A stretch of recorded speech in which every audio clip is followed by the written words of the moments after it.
My name is Nathan Cole and I am 43 years old. 6 weeks ago, I sat in a small conference room at my father's bank and watched a fraud investigator slide a stack of paper across the table to a woman named Sharon Pruitt, 1 page at a time. And I watched her face do the thing I had waited 11 months to see it do. She had come into that room wearing the same warm, unbothered smile she wore the first day my father hired her to help around the house, the smile that had fooled a 78-year-old widower and very nearly fooled me. But the investigator kept laying down pages. A forged check, another forged check. A withdrawal slip in my father's name that my father was in the hospital the day it was signed. And 1 page at a time, that smile came apart. Until Sharon Pruitt was sitting in a bank conference room with no smile left at all.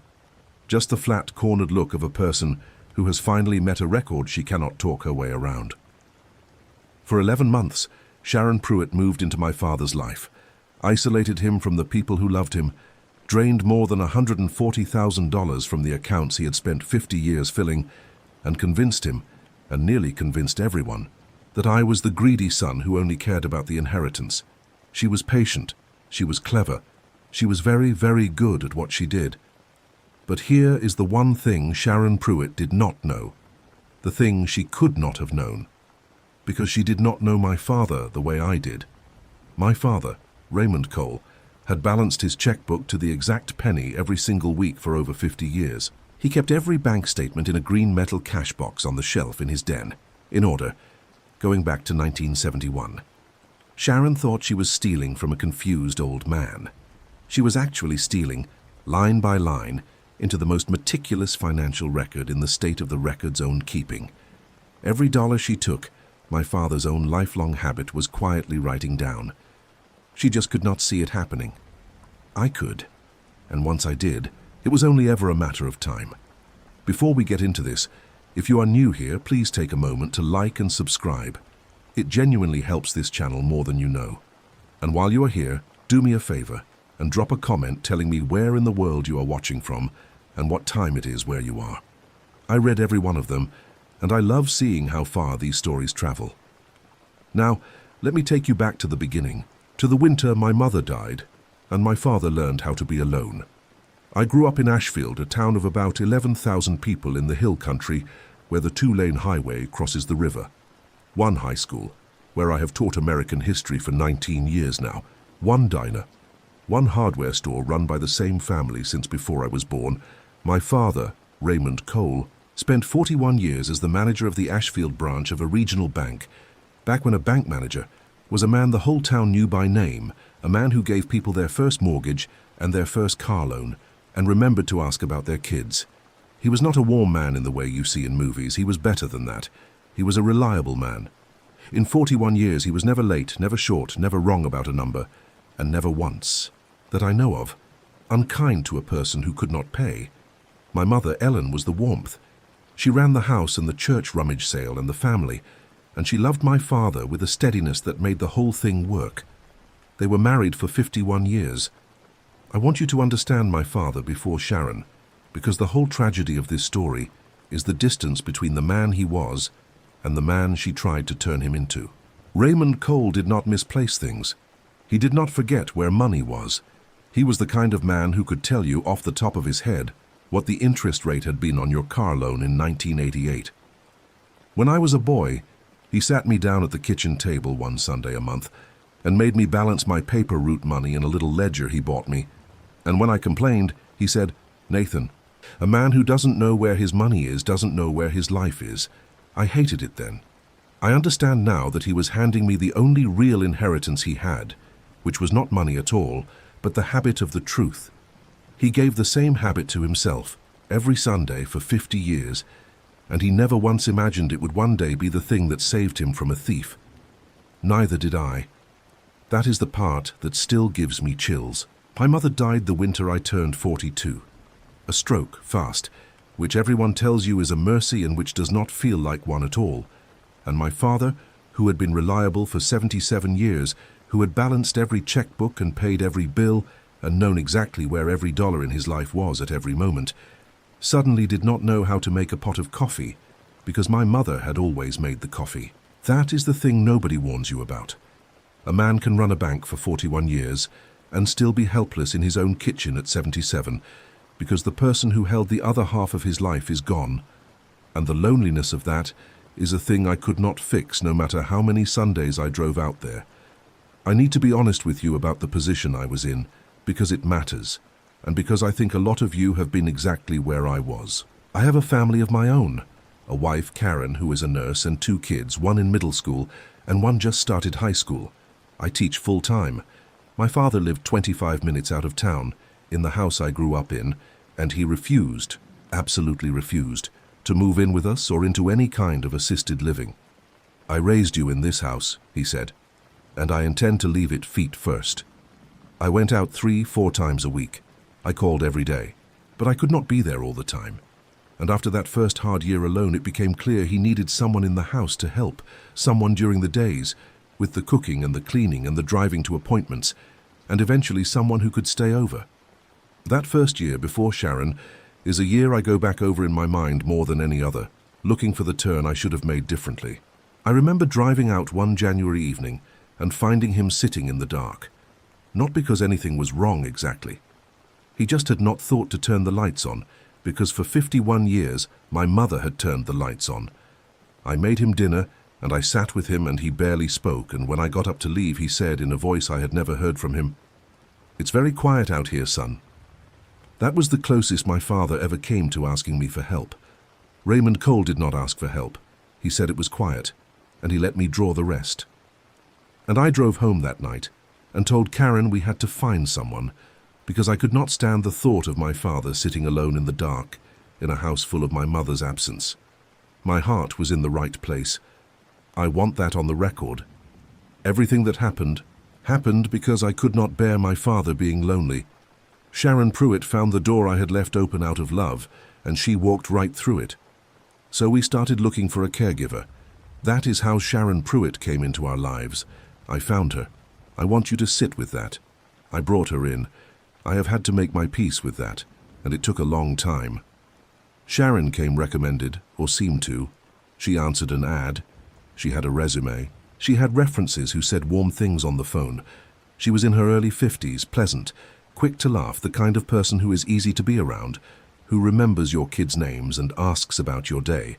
I have gone back over the hiring 100 times, and I will share the red flags with you, not to punish myself, but because if you are ever doing this, you should know what they look like, because they do not look like much.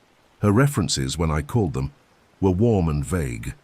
One was a woman who said Sharon had been like family to her mother, and who got a little cool when I asked for specifics about dates and duties. I told myself people are just private. Her resume had gaps, a year here, a year there, and when I asked, she said she had taken time off to care for her own mother, which is the kind of answer that makes you feel small for having asked. And there was one small thing that I noticed and dismissed, and I want you to hear it.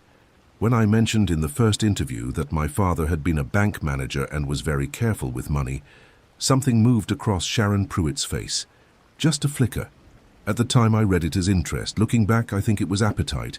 I think I told a predator, in our very first conversation, that there was a great deal of money in the house, and an old man losing his grip on it. I handed her the map. She just had the patience to wait before she used it. When she met my father, she was wonderful with him. She called him Mr. Cole, which he liked. She made the coffee the way my mother used to, learned it in a week. She got him laughing again for the first time since the funeral. And I remember driving home after that first month thinking, thank God I found someone good. That is how it works, by the way. That is how it always works. The good ones and the predators look exactly the same at the start. The only difference is time and what they do with the trust once they have it. For the first few months, everything seemed fine. Better than fine. My father was eating again, sleeping better, getting out of the house. Sharon drove him to the diner on Saturdays. She took him to his doctor's appointments so I would not have to leave school. She was, by every visible sign, a blessing. And slowly, so slowly that I genuinely did not see it while it was happening, she began to close the doors. It started with small, reasonable-sounding things. When I called more and more often, Sharon answered my father's phone instead of him. "He's just resting, Nathan. He had a big day. I'll have him call you back." When I drove out unannounced, as I always had, She began to greet me at the door with news of why it was not a good time. He was napping, he was tired, he had a headache. Once, twice, I could not argue with, but over a couple of months it became a pattern, and the pattern was always the same. Between me and my father, there was now always Sharon. She was building a wall, one brick of concern at a time, and every brick looked like kindness. That is the genius of it, and I want you to really understand this part, because it is the part that lets these people operate. She never once did anything I could point to and call wrong. She was just always gently in the way. Let me give you the specific bricks, because the pattern only shows up when you lay them in a row. And at the time they came one at a time, spread out, each one easy to excuse. My father had always come to our house for Sunday dinner. Sharon began suggesting it was too much for him, the drive, the noise of the grandkids, and offered to cook for him at home instead, so warmly that saying no felt cruel. Sunday dinners stopped. My father had a standing Thursday breakfast with two men he had known for 60 years, friends from the bank and the church. Sharon started scheduling his doctor's appointments on Thursday mornings. The breakfast stopped. His old friend Walt called me, confused, to ask if Raymond was mad at him, and I did not have an answer. Small things went missing from the house too, though I did not register them as theft at first. My mother's good silver, which Sharon said she had put away somewhere safe. A watch. Then, over months, some furniture rearranged, a chair gone that Sharon said Dad had wanted to get rid of. Each item on its own had an explanation, and the explanation was always delivered with that warm, reasonable smile. It was only much later, laying the bricks in a row, that I saw the wall for what it was. Every person who had known my father for 50 years was, one by one, being edged out of his life, until the only voice left in that house was hers. And whenever I pushed even a little, she had a soft answer ready that made me feel like the unreasonable one. I only want what's best for your dad, Nathan. He gets so worked up after your visits. I think all the questions stress him out. Questions. That was the word she used for a son asking his father how he was doing. And the terrible thing, the thing I am ashamed of, is that for a while, it worked on me. I started visiting a little less, calling a little less because I did not want to stress him out. I was managing my own guilt instead of watching my own father. She counted on that. They always count on that. And then she did the cruelest thing, the thing I did not think I would forgive, though in the end I understood it was not really him. She turned my father against me. I did not know how completely until an afternoon I managed to get him alone in the yard, and I asked him carefully how the money was, whether he needed anything, and my father looked at me with a coldness I had never once seen aimed at me in 42 years, and he said, "Sharon told me you'd start asking about money." He said it like an accusation. Sharon had gotten there first. She had spent months in that soft voice, planting a story in a foggy, grieving man, the story that his son was circling, waiting, greedy for the inheritance, and that she, Sharon, was the only one who truly cared about him and not his bank account. It was a masterpiece of exactly backward, because she was the one draining the account, and I was the one who would have given everything I had to keep him safe. I drove home from that visit and sat in my garage for an hour. My own father thought I was after his money. That is what she did to us. And I understood, sitting in that garage, that I could not argue my way out of it, because every argument I made would sound exactly like what she had told him a greedy son would say. The only thing that could beat her story was proof so complete it did not need me to argue at all. The isolation was the setup. The money was the point, and I would not have caught the money for a long time, maybe not until it was all gone, if not for two things. My father's 50-year habit, and one Sunday afternoon in the spring when Sharon made her first real mistake. It was my father's birthday. Karen and I drove out with the kids and a cake, and for once Sharon could not turn us away at the door, because it was his birthday and we were expected. And while Karen and the kids sat with Dad in the living room, I went into the den to find an old photo album to show the grandkids, and there on the shelf was the green metal Cashbox. I had grown up with that Cashbox. My father kept his bank statements in it, in order, the way he had since before I was born, and balanced his checkbook against them every Sunday of his life. I do not know why I opened it. Nostalgia, maybe. My father, the banker, so careful, so exact. I opened it, and I pulled the most recent statement, just to look. The way you look at your father's handwriting when you miss the version of him that used to be sharp. And a number stopped me cold. The checking account balance was $11,000 lower than it had any business being. My father had a pension and social security and a lifetime of careful savings, and he spent almost nothing because he was a man who reused tea bags and turned off lights in empty rooms. There was no reason on earth for $11,000 to have left that account in a single month. I stood in the den with that statement in my hand, and I felt the floor tilt because I am my father's son, and I know what a number that is wrong feels like. It feels like a cold hand on the back of your neck. And then I did the single most important thing I did in this entire story, and it is the thing I want you to remember if you are ever standing where I stood. I did not say a word. I put the statement back exactly where I found it.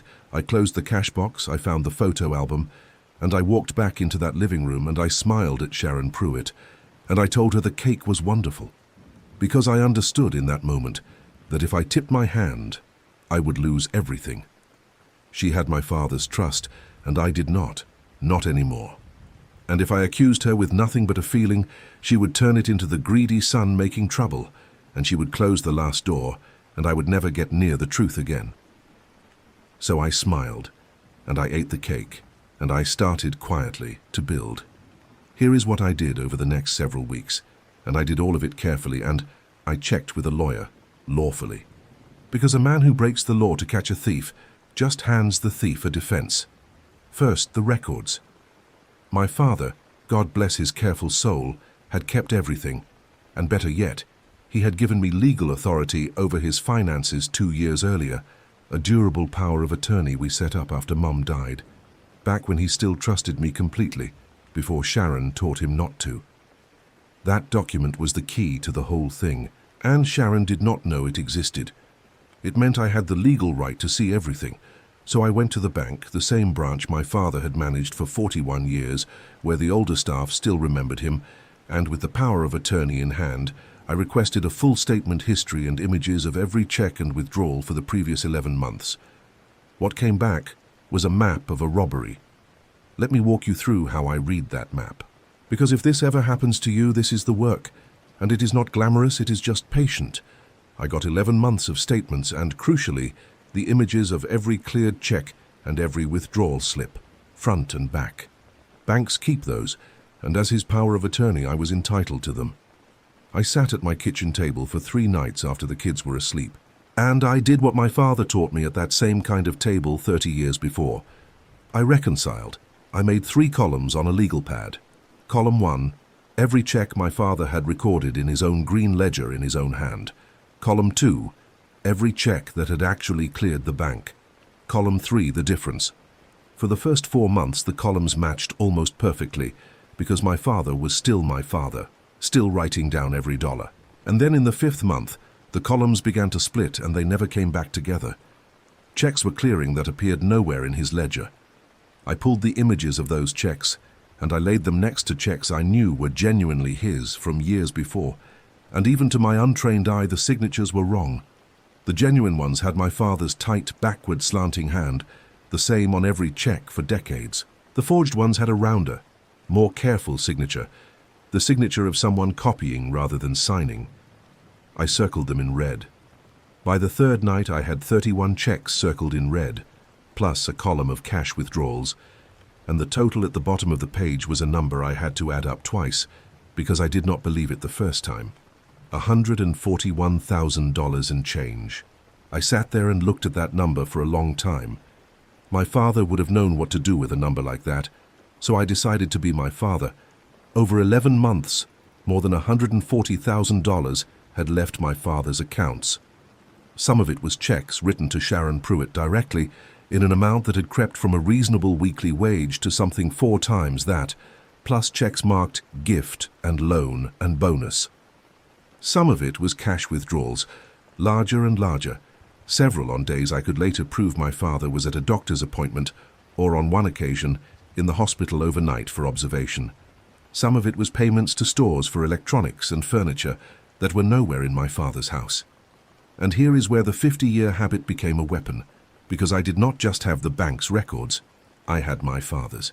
I took the bank statements home, and I laid them beside the checkbook ledger from the green Cashbox, the one my father had balanced every Sunday for 50 years in his own hand, and the story they told together was undeniable.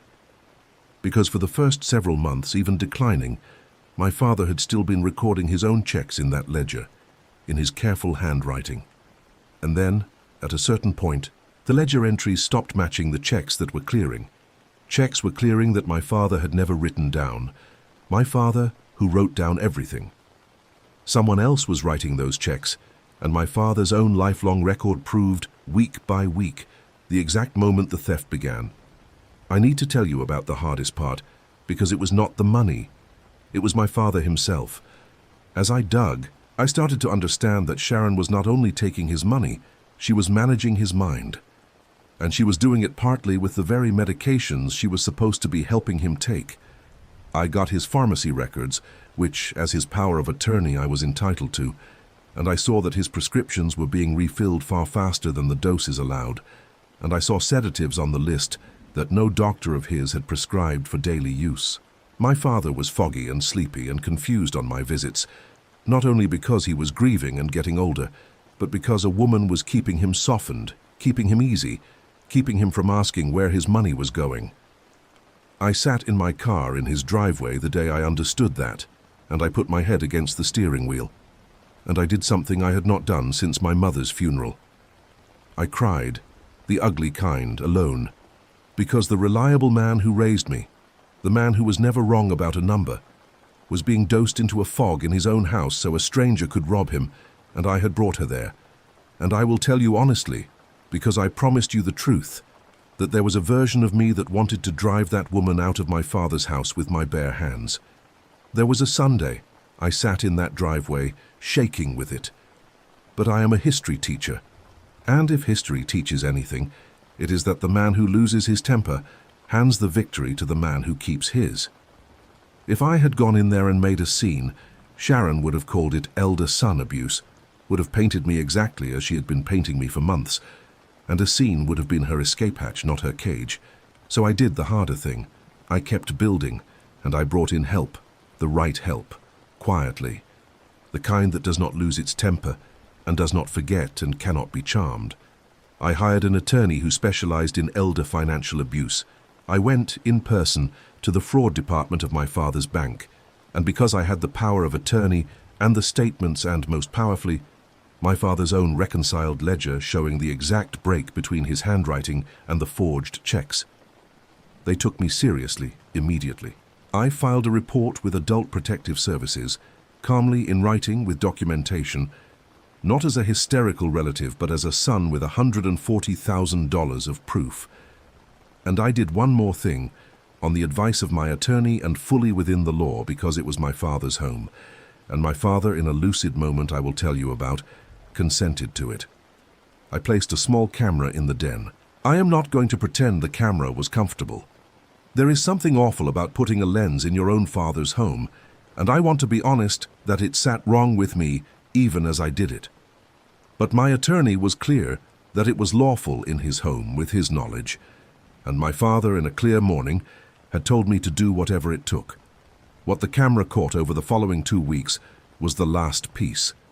And it was worse than the numbers, because numbers are cold and this was not.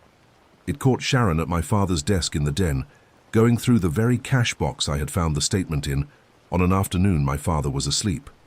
It caught her on the phone, laughing, comfortable, saying things about my father in a tone no one who cared about him could ever use. And it caught her one evening, crushing a pill into my father's food, a pill from a bottle she took from her own bag, not from his prescriptions. I watched that footage alone at midnight, and I had to stand up and walk out into my backyard and breathe, because the rage I had been holding back for weeks nearly took me right then. But I did not drive out there. I did not call her. I did what my father would have done. I saved the footage, I labeled it with the date, and I added it to the file, and I let the people with badges be the ones to knock on the door. Rage is loud. The file was quiet, and the file was winning. That lucid moment matters, so let me give it to you. Not every hour of my father's day was fog. Sharon dosed him heaviest in the evenings and around money, but mornings were sometimes clear, and I started coming very early before she arrived using my own key, bringing coffee the way he liked it. And on one of those early mornings, sitting at the kitchen table in the grey light, I told my father gently some of what I had found. I did not accuse Sharon outright at first. I just showed him 2 checks, one he had written years ago in his own hand, and one that had cleared last month that he had not, and I asked him quietly, "Dad, is this your signature?" And my father, the banker, put on his glasses, and he looked at that check for a long moment, and I watched 41 years of knowing exactly what a real signature looks like come back into his eyes. He said, "No, that's not my hand." And then my father, who had been fogged and managed and turned against me for the better part of a year, looked up at me, and I saw him understand all of it at once, and his eyes filled, and he said the thing that broke my heart and also saved us. He said, "I think I've been a foolish old man, Nathan. Help me fix it." So we did. I need to sit in that moment with you a little longer, because it is the moment the whole story turns, and it is the reason I can tell it without bitterness. My father did not fall apart. That was not his way. He took off his glasses and he folded his hands on the kitchen table, the way he used to when a customer came in over their head on a loan, and he asked me questions, good ones, the questions of a man who had run a bank for 41 years. How much? Since when? Which accounts? Who else knew? And as I answered, I watched the fog burn off of him, watched Raymond Cole come back into his own eyes, because it turned out the man underneath the sedatives and the grief and the loneliness was still all the way there, still sharp, still my father. At one point he stopped me and said quietly, "She told me you only wanted my money." And I said, "I know, Dad." And he reached across that table and put his hand on my arm, his hand that had gotten so thin, and he said, "I should have known better. You balanced your paper route in that ledger when you were 9, and never once came up short." That was my father's way of saying he loved me and he was sorry, and it was worth more to me than every dollar Sharon Pruitt ever touched. We sat there until the sun was full up, 2 men with a green ledger between them, and we made a plan together the way we should have been doing all along. Everything moved after that, the way a thing moves when the truth is complete and the right people are holding it. And I want to be clear about who those right people were, because a man alone cannot do this. And if you take one practical thing from this story, let it be this list. It was not me shouting. It was an elder law attorney who had seen this exact playbook a dozen times and was not surprised by any of it. It was the fraud department at the bank who, once I put my father's reconciled ledger beside their check images, moved with a speed that told me they had been waiting years for a case documented this cleanly. It was Adult Protective Services, who I had been afraid would treat me like an interfering relative, and who instead treated me like exactly what I was, a son with proof. And it was my father himself, lucid and formidable, whose word as the account holder unlocked doors that mine alone could not. I spent weeks getting all of those people lined up and holding the same complete file, quietly, while Sharon Pruitt went on believing she was still winning, still managing the foggy old man and his greedy son. That was the hardest patience of all, the weeks of smiling at her at the door, while the case against her was already built and waiting. But I had learned the lesson by then. You do not spring the trap until every part of it is set. You keep your face still and you let the file do the work, and you wait for the one meeting where all of it lands on the table at once. My father, lucid and furious in the cold way he used to be furious at a bad loan, revoked everything he had let Sharon touch. Under the guidance of the attorney, we removed her access, changed the accounts, and, when the bank's fraud investigators and Adult Protective Services, and eventually the county's financial crimes people had assembled the case, we invited Sharon Pruitt to a meeting at the bank to review some paperwork. She came. Of course she came. She still thought she was managing a confused old man and his troublesome son. She walked into that conference room with her warm, unbothered smile. That is the meeting I started this story with. I was there, and my father was there, sitting up straight in a jacket and tie the way he used to dress for the bank, because he wanted to look Sharon Pruitt in the eye as himself, not as the fog she had made of him. And the fraud investigator laid it out, one page at a time. The forged checks, the withdrawals on days my father was hospitalized, the pharmacy records. And then, last, the thing she never saw coming, the thing that was never on any camera or in any bank computer. My father's own green ledger, 50 years of his careful hand, open on the table, showing the exact week her forgeries diverged from his truth. My father reached over and turned it around so it faced her, and he tapped one entry with one finger, the way he must have tapped 10,000 numbers across 41 years, and he said, in the flat, steady voice of the best bank manager Ashfield ever had, "I balance this book every Sunday of my life, Miss Pruitt. Did you really think I wouldn't know my own hand?" She had no smile left by then. She had nothing left at all. Sharon Pruitt was removed from my father's life that day and has not been within 100 yards of him since.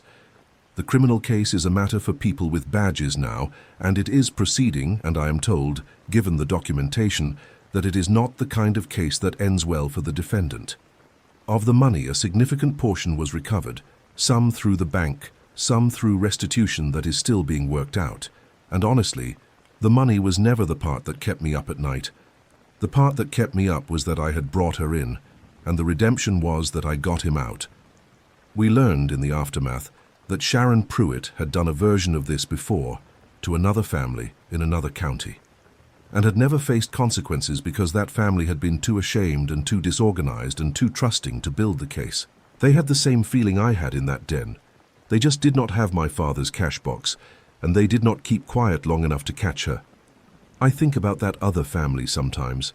I think our case, our documentation, may be part of what finally stops her. And there is a justice in that I can live with. My father lived another 1.5 years after that, clear-headed and himself, off the medications that had been fogging him, and we got that time back, all of it.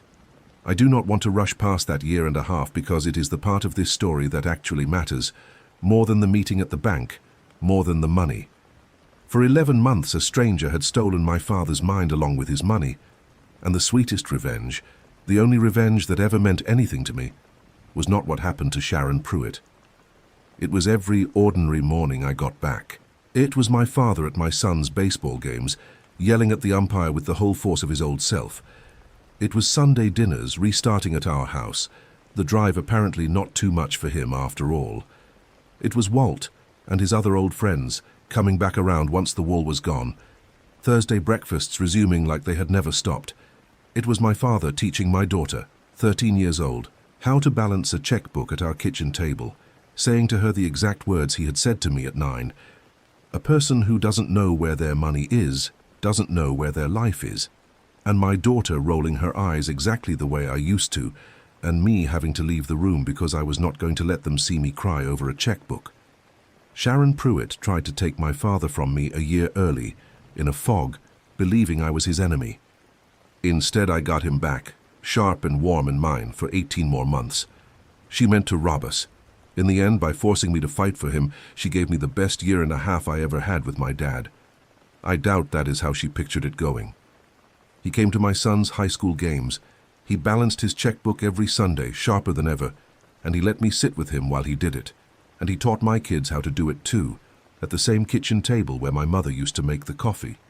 He died last spring at home, in the house he grew old in, feet first, exactly as he swore he would, with his family around him, and not one stranger in sight. And on the shelf in the den, the green metal cash box is still there. I have it now. 52 years of bank statements in order, in his hand. I will keep it the rest of my life. I want to leave you with the thing my father's story taught me, and then I will let you go. The people who prey on the old and the grieving are not loud. They do not kick in the door. They come in smiling, making the coffee the right way, doing the driving, closing the doors so gently that every door looks like kindness, until the person you love is alone in a house full of a stranger's concern. And the only thing that beats that kind of patient, smiling theft is a different kind of patience, not rage. Rage is the escape hatch you hand them. Patience, quiet, the willingness to say nothing, and smile, and eat the cake, and go home and lay the real records side by side until the truth is so complete that no smile in the world can talk its way past it. My father spent 50 years writing down the truth one Sunday at a time, never knowing what it was for. It was for this. It was to catch the one person who was counting on him to be a confused old man and to prove in his own careful hand that he never fully was. If you have an aging parent, I am going to ask you to do one thing after this video. Call them. Not the caregiver, not the helper. Them. And listen to who answers the phone and who is always gently in the way. I almost missed it. I almost let a smile and a soft voice talk me out of watching my own father. Do not let anyone talk you out of watching the people you love. If this story meant something to you, tell me in the comments where you are watching from and what time it is there. And tell me honestly, has anything like this ever happened to your family or someone you know? I read every single comment and I want to hear it. Take care of yourselves, watch out for the people who raised you, and I will see you in the next one.